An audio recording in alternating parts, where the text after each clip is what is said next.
Hi friends, welcome to my channel. ఈరోజు recipe వచ్చేసి పిండి చారు. కావాల్సినవి బెండకాయలు, ఉల్లిపాయలు, పచ్చిమిర్చి, టమాటో, కరివేపాకు, కొత్తిమీర.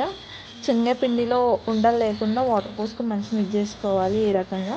తర్వాత చింతపండు, పసుపు, ఉప్పు, కారం, గరం మసాలా, జీలకర్ర, ఆవాలు, అల్లం వెల్లుల్లి పేస్ట్, ఆయిల్. ఎలా తయారు చేసుకున్నా చూద్దాం.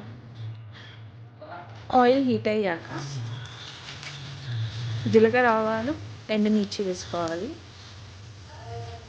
జీలకర్ర, ఆవాలు కొద్దిగా వేగినాక ఆయిల్,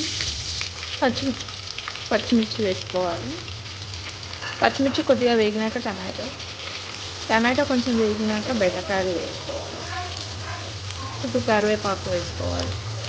ఇప్పుడు కొద్దిగా అల్లం వెల్లుల్లి పేస్ట్ వేసుకోవాలి. కొద్దిగా పసుపు, 1 టేబుల్ స్పూన్ కారం, 1 టేబుల్ స్పూన్ సాల్ట్, కొద్దిగా ఇంగువ, పిసుక్కున్న చింతపులుసు అంతా అందులో వేసుకోవాలి. మంచిగా మరగనివ్వాలి. మసులుతున్న పులుసులో ఈ పిండి చారు వేయాలి.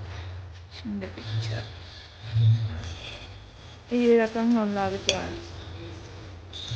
ఈ మసాలా ఇంకా చిక్కగా అవుతుంది చల్లగా. ఇప్పుడు ఇందులో సాంబార్ మసాలా వేసుకోవాలి.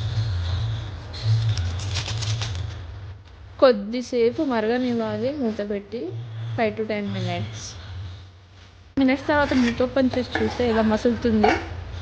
స్మెల్ సూపర్ వస్తుంది. ఇది వేడి వేడి అన్నంలో పోసుకొని తింటే సూపర్ ఉంటుంది. నా స్టైల్లో ఒకసారి ఇలా పిండి చారు తయారు చేసి చూడండి. Thanks for watching this video. Subscribe to my channel. Bye bye.